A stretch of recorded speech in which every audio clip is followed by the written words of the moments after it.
Good morning friends. अब ये सुबह का समय है। देखिए हम लोग ना आज सुबह सुबह पुष्पा लोग और नारायण जा रहे थे सुबह घूमने के लिए, तो मैंने कहा चलो मैं भी चलती हूँ साथ में। तो हम सुबह आ गए, तो एक जगह हम लोग रुके हैं। तो यहाँ पे देखिए ये चाय नाश्ता लेके आए, पकौड़ी लेके आए, दिखाती हूँ आपको। बहुत टेस्टी यहाँ की ना, बहुत मतलब अच्छी पकौड़ी होती है। तो लेके आया भाई, तो मैं दिखाती हूँ आपको। देखिए हेलो फ्रेंड्स, पकौड़ी खा लो। ये देखो कितनी अच्छी पकौड़ी है, Crispy, और सुबह सुबह का टाइम, और चटनी पकौड़े। और ये देखो पुष्पा ने खाना शुरू कर दिया। कैसी बनी है? बहुत टेस्टी, बहुत ही ज्यादा मजा आ गया। मतलब ये सुबह का टाइम है और गर्मा गर्म पकौड़ी है, इसका ना फ्लेवर अलग ही है। तो ये देखिए, तो लीजिए आप भी खाइए। तो चलिए हम भी खा के देखते हैं कैसी है यहाँ की पकौड़ी। तो ये आलू की है और गोभी की है, तो चलिए खा के देखते हैं। गरम मुंह जल गया। और मैं कहाँ जा रही हूँ आपको आगे बताऊंगी, वहाँ पर डेस्टिनेशन में पहुँच के। कल से मेरा सफ़र हो रहा, ये सफ़र ऐसा हो रहा है मेरा अचानक अचानक वाला। तो चलिए फिर आपको आपका भी लेके चलते हैं। 2024 से सफर ही हो रहा है ना। ये सुबह का टाइम है, देखिए सनराइज होते हुए। एक स्टॉप में रुके हैं, यहाँ हम लोग चाय पकौड़ी भी खा रहे हैं और इसका आनंद भी ले रहे हैं सनराइज का। ये देखिए सामने से दिखाती हूँ आपको। वाह कितना अच्छा लग रहा है।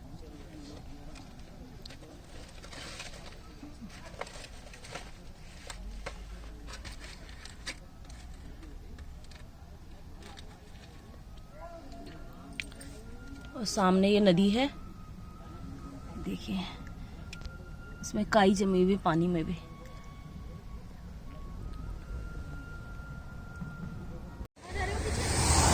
तो ये देखिए ये स्टॉप में रुके हुए हैं। यहाँ पे देखिए ये छोटी छोटी दुकानें हैं, यहाँ पे पकौड़ी बन रही है। एक बार की पकौड़ी तो हमने खा ली, दोबारा भाई लेने गया हुआ है। सामने देखो अलाव भी जल रहा है।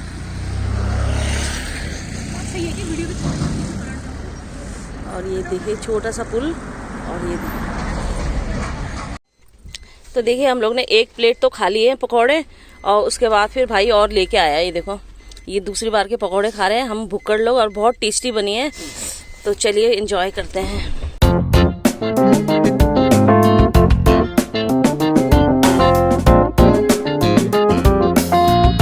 नारायण को काम था वहाँ हरिद्वार में, तो फिर पुष्पा गई थी, तो हम लोग भी चले गए थे, मैं और मेरे हस्बैंड।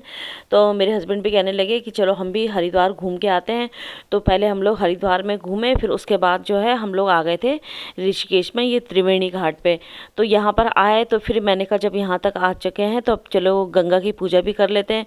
तो थोड़े से मैंने फूल वगैरह लिए, और फूल लेने के बाद जो है उसमें अगरबत्ती जला रही हूँ और दिया जला रही हूँ। तो फिर मैंने उसको जलाया। तो मैं जब जला रही थी ना, तो वहाँ पे इतनी तेज़ हवा चल रही थी कि दिया ही नहीं जला था।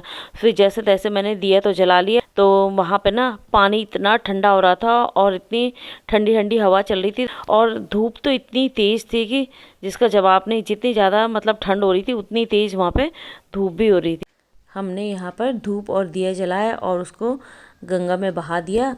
और फिर उसके बाद हम लोगों ने पंच स्नान करा, मैंने भी और मेरे हस्बैंड ने भी।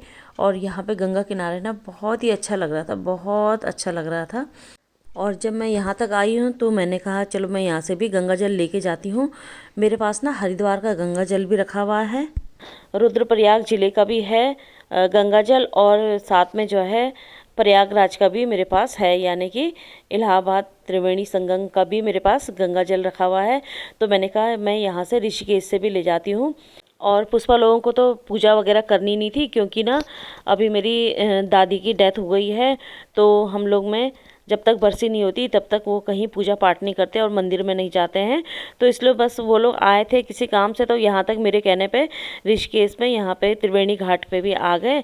तो फिर वो तो सिर्फ खड़े थे वहाँ पे, बस मैं ही थोड़ा सा पूजा वूजा कर रही थी, मेरे हस्बैंड और मैं। तो मैंने यहाँ पे गंगा जल भर लिया है। फिर उसके बाद मैंने कहा चलो थोड़ा आगे तक चलते हैं। तो भाई कहने भी लगा क्या करोगी आगे जाके।